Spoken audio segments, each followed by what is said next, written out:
Hi all, I plus training സൊല്യൂഷൻസിന്റെ പുതിയൊരു ക്ലാസ്സിലേക്ക് സ്വാഗതം.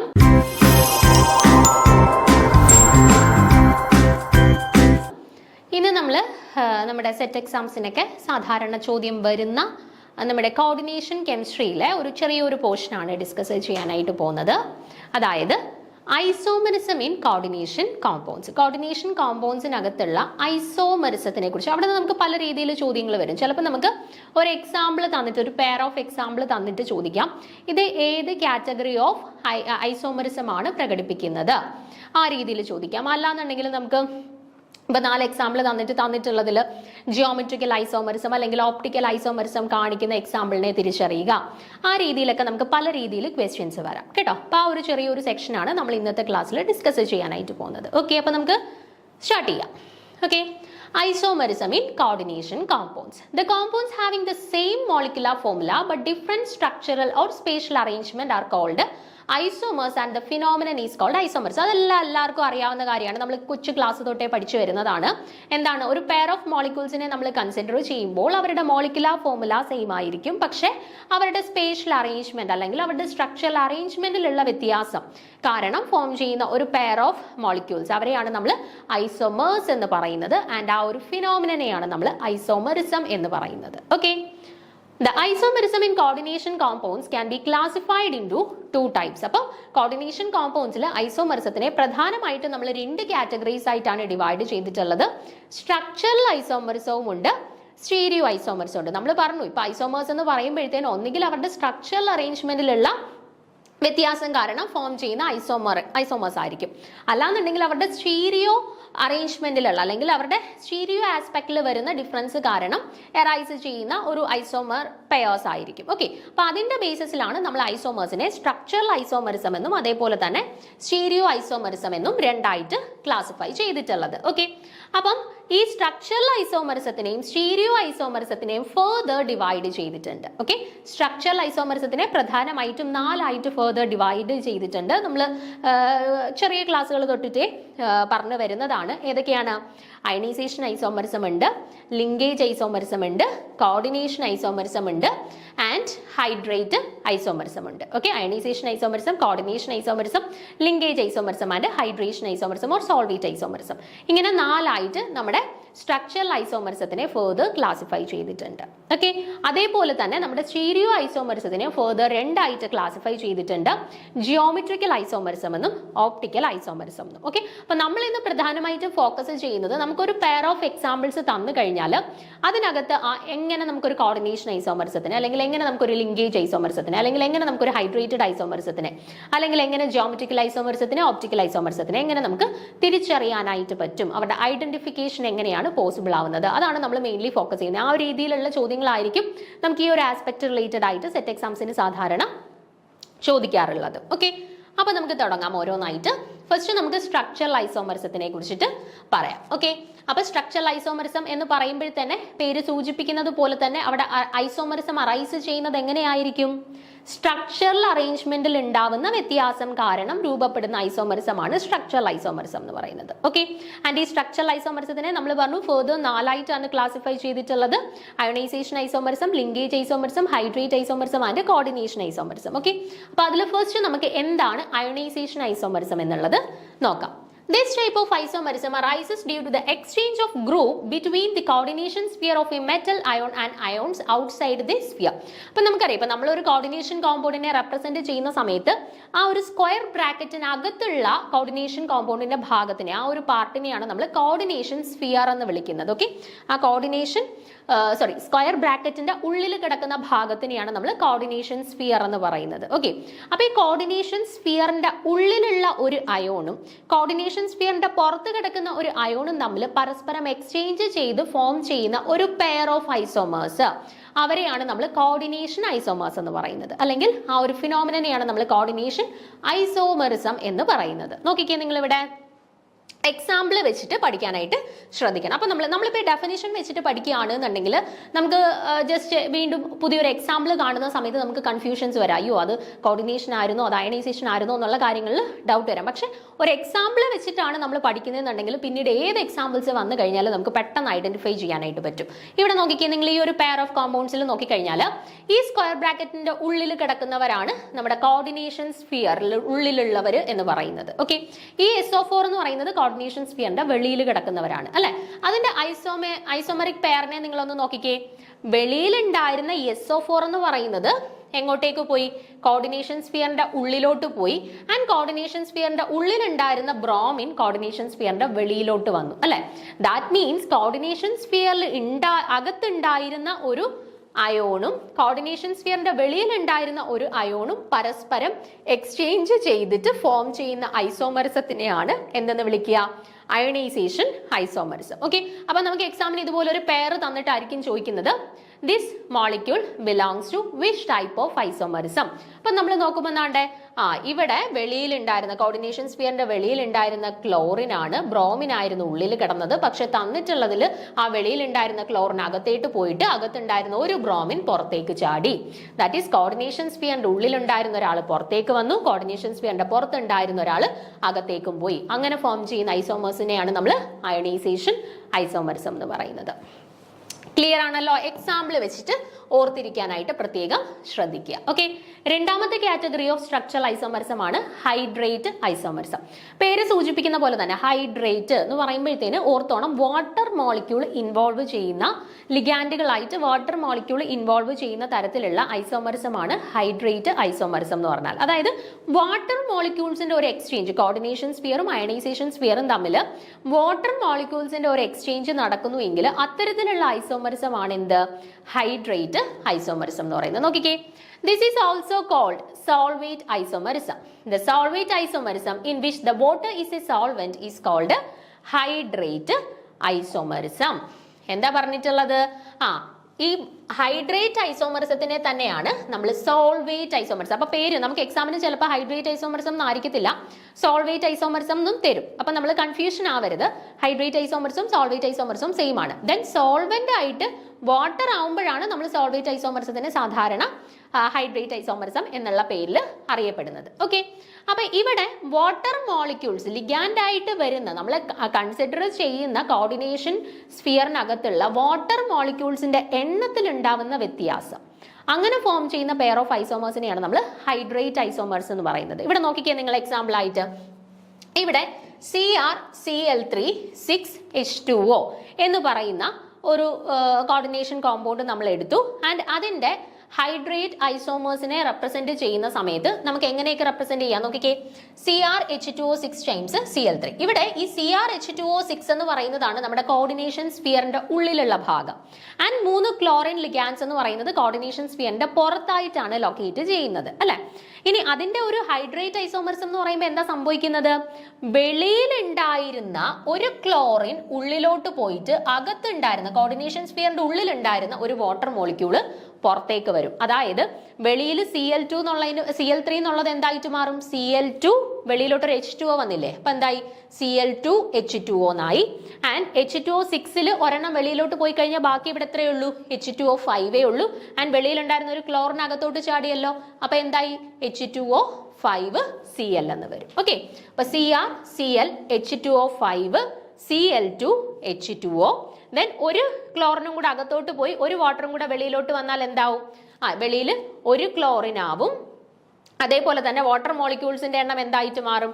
2 മാറും. ഓക്കെ, അങ്ങനെ കറസ്പോണ്ടിങ് ആയിട്ട് നമുക്ക് അയണൈസേഷൻ ഐസോമേഴ്സിനെ റെപ്രസെന്റ് ചെയ്യാനായിട്ട് പറ്റും. ഓക്കെ, ഇവിടെ വരും ബ്രാക്കറ്റ് കേട്ടോ. അതായത് ഒരു ക്ലോറിൻ അകത്തോട്ട് പോയപ്പോൾ ഒരു വാട്ടർ മോളിക്യൂൾ വെളിയിലോട്ട് പോയി. ഓക്കെ, അപ്പൊ 2 വാട്ടർ വെളിയിലോട്ട് വന്നു, 2 ക്ലോറിൻ ഉള്ളിലോട്ട് പോയി. ഓക്കെ, ആ രീതിയിൽ. അതായത് ജസ്റ്റ് ഇത്ര ഓർത്താൽ മതി. നമുക്ക് തന്നിട്ടുള്ള പെയർ ഓഫ് സ്പീഷീസിനകത്ത് വാട്ടർ മോളിക്യൂൾസ് ലിഗാൻഡ് ആയിട്ട് വരുന്നുണ്ട്. ആൻഡ് അതിന്റെ ഐസോമറിക് പെയറിനകത്ത് കോർഡിനേഷൻ സ്ഫിയറിന്റെ ഉള്ളിലിരുന്ന ഒരു വാട്ടർ മോളിക്യൂള് കോർഡിനേഷൻ സ്ഫിയറിന്റെ പുറത്തോട്ട് ചാടി, പകരം പുറത്തിരുന്ന ഒരു മോളിക്യൂള് കോർഡിനേഷൻ സ്ഫിയറിന്റെ ഉള്ളിലോട്ട് ചാടി. ഓക്കെ, അപ്പൊ വാട്ടർ ഇൻവോൾവ് ചെയ്യുന്ന ഒരു ട്രാൻസ്മിഷൻ ആണ് അവിടെ നടക്കുന്നതെന്നുണ്ടെങ്കിൽ അത് ഹൈഡ്രേറ്റ് ഐസോമറിസത്തിന്റെ എക്സാമ്പിൾ ആയിരിക്കും. ഓക്കെ ആണോ? അടുത്ത നോക്കാം. Linkage isomerism. ലിങ്കേജ് ഐസോമർസത്തിനെ പെട്ടെന്ന് നമുക്ക് ഐഡന്റിഫൈ ചെയ്യാൻ പറ്റുന്ന ഒരു കീ സംഭവമാണ് ആംഫിഡെൻഡേറ്റ് ലിഗാൻഡ്. അതായത് നമുക്ക് തന്നിട്ടുള്ള ഐസോമറിക് പെയറിനകത്ത് ഒരു ആംഫിഡെൻഡേറ്റ് ലിഗാൻഡ് ഇൻക്ലൂഡ് ചെയ്തിട്ടുണ്ട് എന്നുണ്ടെങ്കിൽ, ഓക്കെ, ഒരു ആംഫിഡെൻഡേറ്റ് ലിഗാൻഡ് ഇൻക്ലൂഡ് ചെയ്തിട്ടുണ്ട് എന്നുണ്ടെങ്കിൽ അത് ലിങ്കേജ് ഐസോമർസം ആയിരിക്കും കാണിക്കുന്നത്. ആംഫിഡെൻഡേറ്റ് ലിഗാൻഡ് മീൻസ് എന്തായിരിക്കും? അതായത് അതിനകത്ത് മോർ ദാൻ വൺ മോളിക്യൂൾ വഴി അവർക്ക് ലിങ്കേജ് പോസിബിൾ ആണ്. Okay, more than one molecule വഴി, മോളിക്യൂൾ അല്ല, മോർ ദാൻ വൺ ആറ്റം വഴി അവർക്ക് ലിങ്കേജ് പോസിബിൾ ആണ്. ഇപ്പൊ എക്സാമ്പിൾ ആയിട്ട് നോക്കിക്കഴിഞ്ഞാൽ NCS എന്ന് പറയുന്ന മോളിക്യൂൾ നമുക്ക് കൺസിഡർ ചെയ്താൽ മെറ്റലുമായിട്ട് ഈ നൈട്രജൻ വഴിയും ബോണ്ട് ഫോം ചെയ്യാം, മെറ്റലുമായിട്ട് ഈ സൾഫർ വഴിയും ബോണ്ട് ഫോം ചെയ്യാം. ഓക്കെ, മെറ്റലുമായിട്ട് നൈട്രജൻ വഴിയും ബോണ്ട് ഫോം ചെയ്യാം, അതായത് Mn ബോണ്ട് ഫോം ചെയ്യാം, മെറ്റലുമായിട്ട് സൾഫർ വഴിയും ഫോം ചെയ്യാം. നോർമലി നമ്മളൊരു ലിഗാൻഡ് എടുക്കുമ്പോൾ ആ ലിഗാൻഡിനകത്തുള്ള ഏതെങ്കിലും ഒരു ആറ്റം ആയിരിക്കുമല്ലോ മെറ്റലുമായിട്ട് കോർഡിനേറ്റ് ചെയ്യുന്നത്. പക്ഷെ ആംഫിഡെൻഡേറ്റ് ലിഗാൻഡിന്റെ പ്രത്യേകത എന്ന് വെച്ചാൽ ആ ലിഗാൻഡിനകത്തുള്ള ഒന്നിലധികം ആറ്റംസിന് മെറ്റലുമായിട്ട് കോർഡിനേറ്റ് ചെയ്യാൻ പറ്റും. അങ്ങനെയുള്ള ലിഗാൻഡ്സ് ആണ് ആംഫിഡെൻഡേറ്റ് ലിഗാൻഡ്. ആൻഡ് ആംഫിഡെൻഡേറ്റ് ലിഗാൻഡ് വരുന്ന എക്സാമ്പിൾസിനെയാണ് നമ്മൾ എന്തായിട്ട് കൺസിഡർ ചെയ്യുന്നത്? ലിങ്കേജ് ഐസോമർസമായിട്ട് കൺസിഡർ ചെയ്യുന്നത്. മറ്റൊരു എക്സാമ്പിൾ ആണ് NO2. NO2 വരുമ്പോഴും മെറ്റലിന് നൈട്രജനുമായിട്ടും ബോണ്ട് ഫോം ചെയ്യാനായിട്ട് പറ്റും, മെറ്റലിന് ഓക്സിജനുമായിട്ടും ബോണ്ട് ഫോം ചെയ്യാനായിട്ട് പറ്റും. ഓക്കെ, മെറ്റലിന് നൈട്രജനുമായിട്ടും മെറ്റലിന് ഓക്സിജനുമായിട്ടും ബോണ്ട് ഫോം ചെയ്യാൻ പറ്റും. അവിടെ മോർ ദാൻ വൺ ആറ്റംസ് വഴി മെറ്റലുമായിട്ട് ബോണ്ട് ഫോം ചെയ്യുന്നുണ്ടല്ലോ, അല്ലെങ്കിൽ കോർഡിനേറ്റ് ചെയ്യുന്നുണ്ടല്ലോ. സോ അവരെ നമുക്ക് NO2നെയും NCSനെയും ഒക്കെ നമുക്ക് എന്തായിട്ട് കൺസിഡർ ചെയ്യാം? ആംഫിഡെൻഡേറ്റ് ലിഗാൻഡുകളായിട്ട് കൺസിഡർ ചെയ്യാം. ആൻഡ് ആംഫിഡെൻഡേറ്റ് ലിഗാൻഡുകൾ വരുന്ന ഐസോമേഴ്സിനെയാണ് നമ്മൾ ലിങ്കേജ് ഐസോമേഴ്സ് എന്ന് പറയുന്നത്. ഓക്കെ ആണേ. അപ്പം അത് നമുക്കപ്പോൾ വളരെ പെട്ടെന്ന് ഐഡന്റിഫൈ ചെയ്യാം. യൂഷ്വലി നമുക്ക് തന്നിട്ടുള്ള സ്പീഷീസിൽ NCS അല്ലെ SCN അല്ലെങ്കിൽ NO2 ഉണ്ട് എന്നുണ്ടെങ്കിൽ അവിടെ വെച്ച് ഉറപ്പിച്ചോണം അത് ലിങ്കേജ് ഐസോമർസം ആണ് കാണിക്കുന്നത് എന്നുള്ളത്. ഓക്കെ, അടുത്തത് coordination isomerism. This type of isomerism arises in the coordination compounds having both the cation and anions as complex ions. അതൊന്നും കൂടെ മനസ്സിലാക്കാനായിട്ട് ഈ എക്സാമ്പിൾ ഒന്ന് നോക്കാം. ഇവിടെ ഈ ഒരു കോർഡിനേഷൻ കോമ്പൗണ്ടിനകത്ത് രണ്ട് കോർഡിനേഷൻ സ്ഫിയേഴ്സ് ഇൻക്ലൂഡ് ചെയ്തിട്ടുണ്ട് അല്ലെ. ഒരിടത്ത് കൊബാൾട്ട്, ഒരിടത്ത് ക്രോമിയം മെറ്റൽ സെന്റേഴ്സ് ആയിട്ട് വന്നു. ദെൻ ലിഗാൻഡ്സ് ആയിട്ട് NH3, ഇവിടെ CN. ഓക്കെ, അപ്പൊ ഇവിടെ ഈ രണ്ട് കോർഡിനേഷൻ സ്ഫിയേഴ്സിനകത്തുള്ള ലിഗാൻഡുകൾ പരസ്പരം എക്സ്ചേഞ്ച് ചെയ്യുന്നു. അതായത് ഈ NH3 ലിഗാൻഡ് ക്രോമിയത്തിന്റെ കൂടെയും പോന്നു, CN ലിഗാൻഡ്സ് കൊബാൾട്ടിന്റെ കൂടെയും വരുന്നു. അങ്ങനെ കറസ്പോണ്ടിങ് ആയിട്ട് നമുക്ക് കിട്ടിയിട്ടുള്ള പെയർ ഓഫ് ഐസോമേഴ്സ് ആണിത്. ഇവിടെയും അവരുടെ മോളിക്കുലാർ ഫോർമുലയ്ക്ക് യാതൊരു മാറ്റവും വരുന്നില്ല. എവിടെയാണ് പിന്നെ മാറ്റം വരുന്നത്? രണ്ട് കോർഡിനേഷൻ സ്ഫിയേഴ്സ് ഉണ്ടായിരുന്നു. ആ രണ്ട് കോർഡിനേഷൻ സ്ഫിയേഴ്സിന്റെയും മെറ്റലുമായിട്ട് കോർഡിനേറ്റ് ചെയ്തിട്ടുണ്ടായിരുന്ന ലിഗാൻഡുകൾ തമ്മിൽ പരസ്പരം അങ്ങോട്ടും ഇങ്ങോട്ടും എക്സ്ചേഞ്ച് ചെയ്യുന്നു. ഓക്കെ, അങ്ങനെ ഫോം ചെയ്യുന്ന പെയർ ഓഫ് ഐസോമേഴ്സ് അവരെയാണ് നമ്മൾ കോർഡിനേഷൻ ഐസോമറിസം എന്ന് പറയുന്നത്. ഓക്കെ, അപ്പൊ 4 സ്ട്രക്ചറൽ ഐസോമേഴ്സ് നമ്മൾ പറഞ്ഞു. ഒന്നാമത്തത് എന്തായിരുന്നു? Ionisation isomerism. അയണൈസേഷൻ ഐസോമർസത്തിനകത്ത് എന്താ സംഭവിച്ചത്?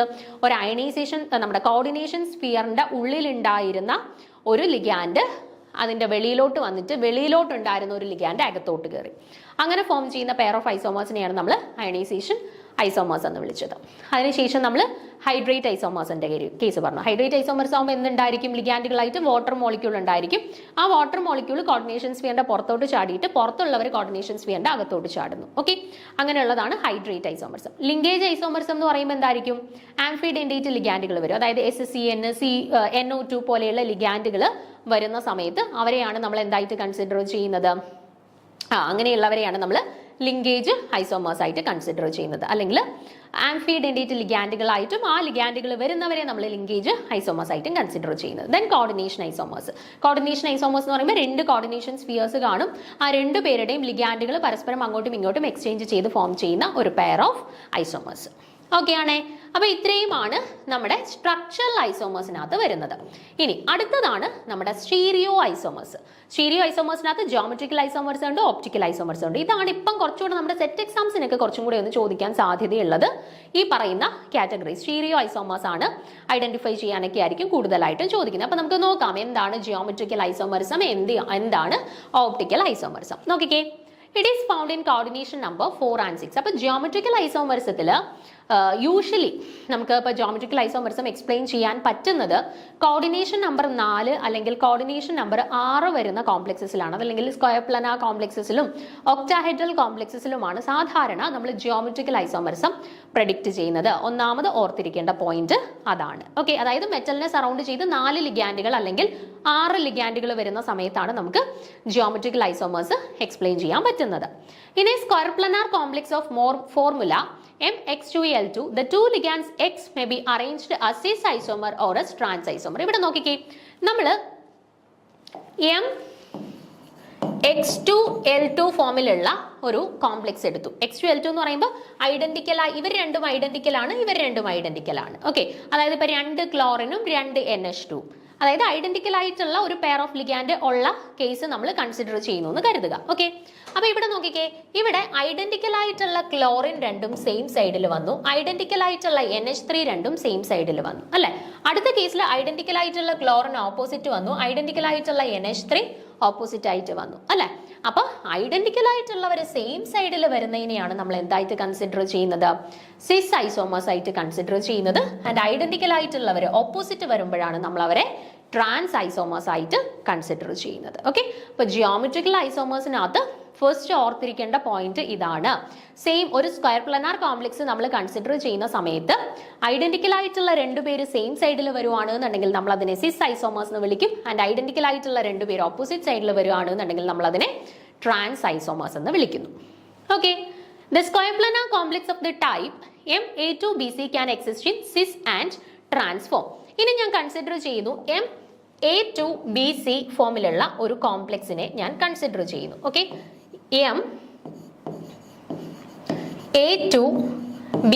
MA2BC എന്ന് പറയുമ്പോഴത്തേന് ഞാനിപ്പോൾ എക്സാമ്പിൾ ആയിട്ട് എടുക്കുന്നു, മെറ്റലിന്റെ കൂടെ വരുന്ന ലിഗാൻഡ് 2 ക്ലോറിനും അല്ലെങ്കിൽ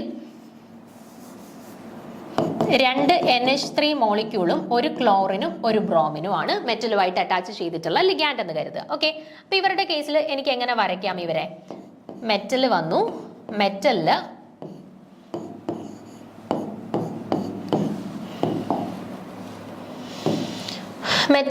നോക്കിക്കേ, ക്ലോറിനും ബ്രോമിനും ഇവിടെ വന്നു, NH3യും ഇവിടെ വന്നു. അല്ലെന്നുണ്ടെങ്കിൽ NH3യും ഇവിടെ വന്നിട്ട് ക്ലോറിനും ബ്രോമിനും ഇവിടെ വന്നു. ഇവിടെ പക്ഷെ നോക്കിക്കേ, ഇവിടെ നിങ്ങൾ നോക്കുമ്പോൾ ഇവിടെ നിങ്ങൾക്ക് മനസ്സിലാവും, ഇവിടെയും ഐഡന്റിക്കൽ ആയിട്ടുള്ള NH3 രണ്ടും എവിടോട്ട് വന്നു? ഓപ്പോസിറ്റ് സൈഡിൽ വന്നു. ബാക്കിയുള്ളവർ വ്യത്യസ്തമാണ്, അവരെ നോക്കണ്ട. ഐഡന്റിക്കൽ ആയിട്ടുള്ളവരെ മാത്രം കൺസിഡർ ചെയ്താൽ മതി. ഐഡന്റിക്കൽ ആയിട്ടുള്ളവർ ഓപ്പോസിറ്റ് ആയിട്ട് വന്നേക്കുവാണ്. അപ്പൊ നമ്മൾ പഠിച്ചു അവരെന്താണ്? ട്രാൻസ് ഐസോമർ ആണ്. പക്ഷെ ഇവിടുത്തെ കേസിൽ നോക്കിക്കേ, ഐഡന്റിക്കൽ ആയിട്ടുള്ള 2 NH3യും എവിടെയാ വന്നിട്ടുള്ളത്? സെയിം സൈഡിലാണ് വന്നിട്ടുള്ളത്. സോ അവരെ നമുക്ക് എന്തെന്ന് വിളിക്കാം? സിസ് ഐസോമർ എന്ന് വിളിക്കാം. ഓക്കെ, അപ്പം എന്താണ്?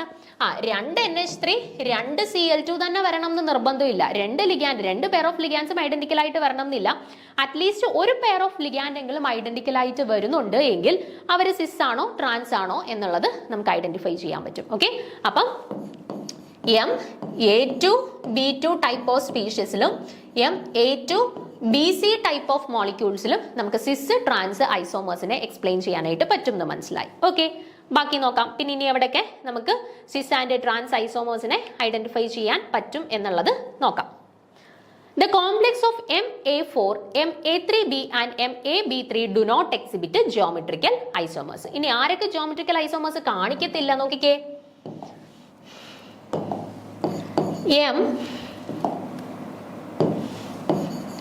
MA4, MA3B, MAB3 type of മോളിക്യൂൾസിനെ നോക്കാം. മെറ്റൽ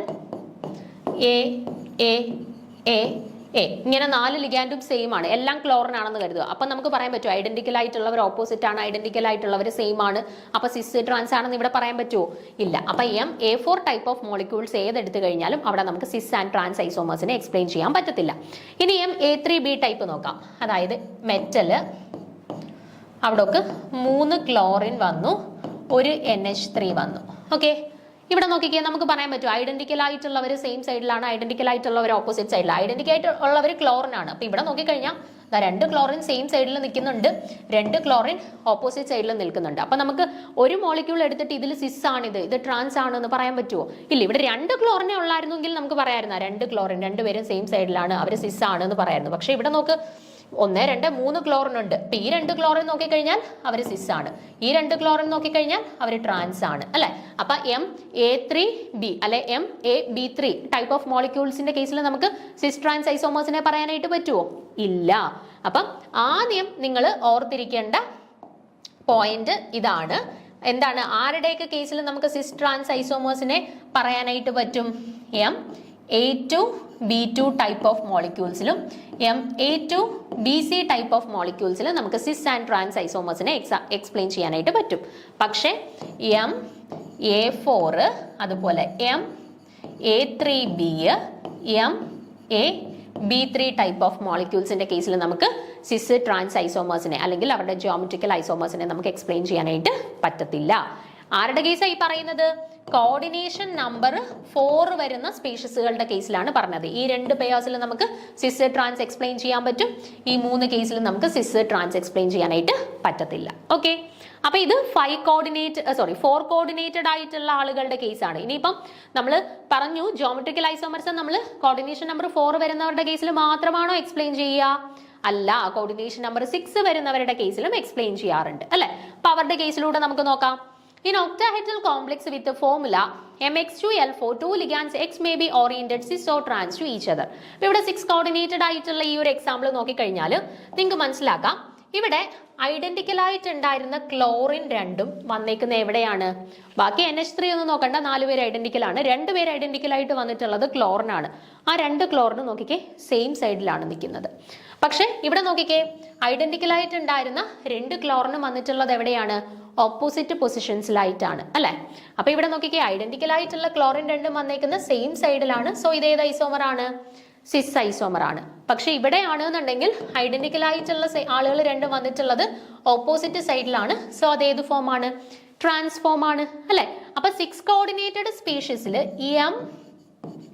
MA4B2 ടൈപ്പ് ഓഫ് മോളിക്യൂൾസിന്റെ കേസിൽ നമുക്ക് സിസ് ആൻഡ് ട്രാൻസ് ഐസോമേഴ്സ് പറയാൻ പറ്റും. ഈ B2 എന്ന് പറയുന്ന 2 ബിയും സെയിം സൈഡിലാണ് വരുന്നതെങ്കിൽ സിസ് ഐസോമർ. B2 എന്ന് പറയുന്ന 2 പേര് ഓപ്പോസിറ്റ് സൈഡിലായിട്ടാണ് വരുന്നതെന്നുണ്ടെങ്കിൽ അവര് ട്രാൻസ് ഐസോമർ. ഓക്കെ ആണേ. അപ്പൊ A4ന്റെ കേസിൽ നമ്മൾ പറഞ്ഞു, അതായത് സ്ക്വയർ പ്ലാനാർ കോംപ്ലക്സസിന്റെ കേസിലും പറഞ്ഞു, ഒക്ടാഹെഡ്രൽ കോംപ്ലക്സ് അല്ലെങ്കിൽ കോർഡിനേഷൻ നമ്പർ 6 വരുന്നവരുടെ കേസിലെയും പറഞ്ഞു. ഇനി നോക്കുക, ഈ കോർഡിനേഷൻ നമ്പർ 6 വരുന്നവരുടെ കേസിൽ തന്നെ ഞാൻ വേറൊരു രീതിയിലുള്ള സ്പീഷീസിനെ കൺസിഡർ ചെയ്യുകയാണ്. അതായത് MA3B3 ടൈപ്പ് ഓഫ് സ്പീഷീസിനെ ഞാൻ കൺസിഡർ ചെയ്യുകയാണ്. നോക്കിക്കേ, MA3B3 എന്ന് പറയുമ്പോൾ ഒരുപോലെയുള്ള 3 ലിഗാൻഡ്, ഒരുപോലെയുള്ള വേറെ 3 ലിഗാൻഡ്. അപ്പൊ ഇവിടെ നോക്കിക്കേ NH3 3ഉം ഒരുപോലെയുള്ളവരാണ്, NO2 3ഉം ഒരുപോലുള്ളവരാണ് അല്ലെ. നേരത്തെ നമ്മൾ സിസും ട്രാൻസും പറയുന്ന സമയത്ത് ഒരുപോലെയുള്ള 2 പേരെ കൺസിഡർ ചെയ്തിട്ടായിരുന്നു ആ 2 പേര് ഓപ്പോസിറ്റ് ആണോ സെയിം ആണോ നോക്കുന്നത്. ഇവിടെ നോക്കിയപ്പോൾ ഒരുപോലെയുള്ള എത്ര പേരുണ്ട്? 3 പേര് വരുന്നുണ്ട് അല്ലെ. ഇവിടെ നോക്കിയാലും കണ്ടോ ഒരുപോലെയുള്ള 3 NH3 ആൻഡ് ഒരുപോലെയുള്ള 3 NO2 ഉണ്ട് അല്ലെ. അപ്പം 3 പേര് ഐഡന്റിക്കൽ ആയിട്ട് വരുന്ന കേസസിൽ നമ്മൾ സിസ് ട്രാൻസ് നല്ല ജിയോമെട്രിക്കൽ ഐസോമേഴ്സിനെ എക്സ്പ്ലെയിൻ ചെയ്യുന്നത് മറിച്ച് ഫാക്ക് മിറർ എന്നാണ്. എന്താണ്? ഫാക്ക് മിറർ എന്നാണ്. അപ്പൊ എന്താണ് ഈ ഫാക്കും മിററും? നോക്കിക്കേ, ഫാക്ക് എന്ന് പറയുമ്പോൾ സെയിം പ്ലെയിനിൽ നോക്കിക്കേ ഈ NO2 3 പേരും സെയിം പ്ലെയിനിൽ അടുത്തടുത്തല്ലേ വന്നിട്ടുള്ളത്. അപ്പൊ ഐഡന്റിക്കൽ ആയിട്ടുള്ള 3 പേരും അടുത്തടുത്ത് സെയിം പ്ലെയിനിൽ ഇതുപോലെ വരികയാണ് എന്നുണ്ടെങ്കിൽ നമ്മൾ അതിനെ ഫാക്ക് ഐസോമർ എന്ന് പറയും. സിസ് ട്രാൻസ് പറയുന്നത് 2 ലിഗാൻഡുകൾ സിസ് ആണോ ട്രാൻസ് ആണോ നോക്കിയിട്ടാണ്. 3 ലിഗാൻഡുകൾ വെച്ചിട്ടാണ് ജിയോമെട്രിക്കൽ ഐസോമേഴ്സിനെ എക്സ്പ്ലെയിൻ ചെയ്യുന്നതെങ്കിൽ നമ്മൾ അവിടെ സിസ് ട്രാൻസിന് പകരം ഫാക്ക് മിറർ ആണ് യൂസ് ചെയ്യുന്നത്. ഓക്കെ. അപ്പൊ ഇവിടെ നോക്കിക്കഴിഞ്ഞാൽ NO2 ഈ സൈഡിൽ ഈ പ്ലെയിനിൽ കിടക്കാണ്. പിന്നെ ഉള്ള ഒരു NO2 വേറൊരു പ്ലെയിനിൽ ഓപ്പോസിറ്റ് സൈഡിലുള്ള ഒരു പ്ലെയിനിലാണ് കിടക്കുന്നത്. ഓക്കെ. അതിനെ നമ്മൾ മിറർ ഐസോമർ എന്ന് പറയും കേട്ടോ. അപ്പൊ ഫാക്ക് ഐസോമറിന്റെ അകത്ത് സെയിം പ്ലെയിനിലായിരിക്കും ഐഡന്റിക്കൽ ആയിട്ടുള്ള 3 പേര് വരിക. മിറർ ഐസോമറിനകത്ത് ഡിഫറെന്റ് പ്ലെയിൻസിലായിട്ടായിരിക്കും ഐഡന്റിക്കൽ ആയിട്ടുള്ള ആളുകൾ വരിക. അങ്ങനെയാണെന്നുണ്ടെങ്കിൽ അതിനെ മിറർ ഐസോമർ എന്നും പറയും. ഓക്കെ. അപ്പൊ എവിടെയാണ് ജിയോമെട്രിക്കൽ ഐസോമേഴ്സിനകത്ത് സിസ് ട്രാൻസ് എക്സ്പ്ലെയിൻ ചെയ്യുന്നത്, എവിടെയാണ് ജിയോമെട്രിക്കൽ ഐസോമേഴ്സിനകത്ത് ഫാക്ക് മിറർ എക്സ്പ്ലെയിൻ ചെയ്യുന്നത്, അത് കൃത്യമായിട്ട് മനസ്സിലാക്കി വെച്ചേക്കുക. അപ്പൊ ഇത്രയേ ഉള്ളൂ നമ്മുടെ ജിയോമെട്രിക്കൽ ഐസോമർസുമായിട്ട് ബന്ധപ്പെട്ട കാര്യങ്ങൾ. ക്ലിയർ ആണോ? അപ്പോൾ സ്റ്റീരിയോ ഐസോമേഴ്സ് രണ്ടായിട്ടുണ്ട് എന്ന് പറഞ്ഞു. അതിലൊന്നാണ് ജിയോമെട്രിക്കൽ ഐസോമേഴ്സ്, അത് നമ്മൾ കംപ്ലീറ്റ് ആക്കി. ഇനി ഒരു സ്റ്റീരിയോ ഐസോമർ കൂടി ഉണ്ട്. എന്താണ്? Optical isomers. നോക്കിക്കേ, substance which can rotate the plane polarized light are called optically active substance. അല്ലേ, നമുക്കറിയാം പ്ലെയിൻ പോളറൈസ്ഡ് ലൈറ്റിനെ റൊട്ടേറ്റ് ചെയ്യിക്കുന്ന സ്പീഷീസുകളെയാണ് നമ്മൾ എന്തെന്ന് കൺസിഡർ ചെയ്യുക? ഓപ്റ്റിക്കലി ആക്റ്റീവ് മോളിക്യൂൾസ് എന്ന് കൺസിഡർ ചെയ്യുക. The substances which rotate the plane polarised light towards right, റൈറ്റിലേക്ക് പ്ലെയിൻ പോളറൈസ്ഡ് ലൈറ്റിനെ റൊട്ടേറ്റ് ചെയ്യുന്നവരെ നമ്മൾ ഡെക്സ്ട്രോ റൊട്ടേറ്ററി എന്ന് വിളിക്കും. ഇനി ലെഫ്റ്റിലേക്കാണ് പ്ലെയിൻ പോളറൈസ്ഡ് ലൈറ്റിനെ റൊട്ടേറ്റ് ചെയ്യുന്നുണ്ടെങ്കിൽ നമ്മൾ അവരെ ലീവോ റൊട്ടേറ്ററി എന്ന് വിളിക്കും, അല്ലെ? അപ്പോൾ the optical isomers which rotate the plane polarised light equally but in opposite directions R called enantiomers. അപ്പോൾ എനാൻഷ്യമേഴ്സ് എന്ന് പറഞ്ഞാൽ എന്താണ്? ഓപ്റ്റിക്കൽ ഐസോമേഴ്സ് ആണ്. അവർ പ്ലെയിൻ പോളറൈസ്ഡ് ലൈറ്റിനെ റൊട്ടേറ്റ് ചെയ്യിക്കുന്നത് ഈക്വലി ആണ്. ഒരാൾ ലെഫ്റ്റിലേക്ക് റൊട്ടേറ്റ് ചെയ്യുമ്പോൾ മറ്റേയാൾ റൈറ്റിലേക്ക് ഈക്വലി റൊട്ടേറ്റ് ചെയ്യുന്നു എന്നുണ്ടെങ്കിൽ അവരെ നമ്മൾ വിളിക്കുന്ന പേരാണ് ഇനാൻഷ്യമേഴ്സ് എന്ന് പറയുന്നത്. Okay, and equimolar mixture of dextro and laevo, അതായത് 50% ഡെക്സ്ട്രോയുടെയും 50% ലെയ്വോയും കൂടെ വരുന്ന ഒരു മിക്സ്ചറിനെയാണ് നമ്മൾ എനാൻഷ്യമേഴ്സ് എന്ന് പറയുന്നത്. അതൊക്കെ ജനറൽ ആയിട്ട് ഓപ്റ്റിക്കൽ ഐസോമേഴ്സുമായിട്ട് ബന്ധപ്പെട്ട പോയിന്റ്സുകളാണ്. ഇനി നമ്മൾ എങ്ങനെയാണ് ഒരു മോളിക്യൂൾ ഓപ്റ്റിക്കലി ആക്റ്റീവ് ആണോ അല്ലെങ്കിൽ ഒപ്റ്റിക്കൽ ഐസോമേഴ്സ് തരുന്നുണ്ടോ എന്നുള്ളത് മനസ്സിലാക്കുന്നത്. അതാണ് പറഞ്ഞേക്കുന്ന അടുത്ത പോയിന്റ്. നോക്കാം. The essential requirement for a substance to show optical activity is that the substance should not have a plane of symmetry, that is the substance should be disymmetric. അതായത് ഒരു molecule optically active ആകണം അല്ലെങ്കിൽ optical activity കാണിക്കണമെങ്കിലുള്ള condition ആ മോളിക്യൂളിൽ ഒരു plain of symmetry ഉണ്ടാവരുത്, centre of symmetry ഉണ്ടാവരുത്, axis of symmetry ഉണ്ടാവരുത്. അതായത് മോളിക്യൂളിനെ നമുക്ക് യാതൊരു കാരണവശാലും ഈക്വൽ ഹാഫുകളായിട്ട് കൺസിഡർ ചെയ്യാൻ പറ്റത്തില്ല. അങ്ങനെയുള്ള സമയത്ത് മാത്രമേ നമുക്ക് അവർ ഓപ്റ്റിക്കലി ആക്റ്റീവ് ആണ് എന്ന് പറയാനായിട്ട് പറ്റുള്ളൂ, അല്ലെങ്കിൽ ഓപ്റ്റിക്കൽ ഐസോമേഴ്സ് ആണെന്ന് കൺസിഡർ ചെയ്യാൻ പറ്റുള്ളൂ. ഓക്കെ, അപ്പോൾ ഓപ്റ്റിക്കലി ആക്റ്റീവ് ആകണമെന്നുണ്ടെങ്കിൽ ഒരു സ്പീഷീസ് ഒപ്റ്റിക്കലി ആക്റ്റീവ് ആകണം എന്നുണ്ടെങ്കിൽ അവർക്ക് പ്ലെയിൻ ഓഫ് സിമിട്രി ഉണ്ടാവരുത്, സെന്റർ ഓഫ് സിമിട്രി ഉണ്ടാവരുത്, ആക്സിസ് ഓഫ് സിമിട്രി ഉണ്ടാവരുത്. കേട്ടോ, ആ ഒരു പോയിന്റും കൂടെ നമ്മുടെ ഓപ്റ്റിക്കൽ ഐസോമേഴ്സുമായിട്ട് ബന്ധപ്പെട്ട് മനസ്സിലാക്കി വെച്ചേക്കുക. ഓക്കെ, അപ്പം വളരെ ചെറിയൊരു ടോപ്പിക്കാണ്, പക്ഷെ മിക്കവാറും ക്വസ്റ്റ്യൻസ് വരുന്ന ഒരു ടോപ്പിക്കാണ്. സിമ്പിൾ ആയിട്ട് ഈ പറയുന്ന എക്സാമ്പിൾസ് കാര്യങ്ങളൊന്നും മനസ്സിലാക്കി വെച്ച് കഴിഞ്ഞാൽ നമുക്ക് സുഖമായിട്ട് മാർക്ക് സ്കോർ ചെയ്യാനായിട്ട് പറ്റും. കേട്ടോ, അപ്പം ഓരോന്നിൻ്റെയും എക്സാമ്പിൾസ് കൃത്യമായിട്ട് മനസ്സിലാക്കി അത് തിരിഞ്ഞു പോവാതെ പ്രത്യേകം എക്സാമ്പിൾസ് വെച്ച് തന്നെ പഠിക്കാനായിട്ട് ശ്രദ്ധിക്കുക. Okay, thank you.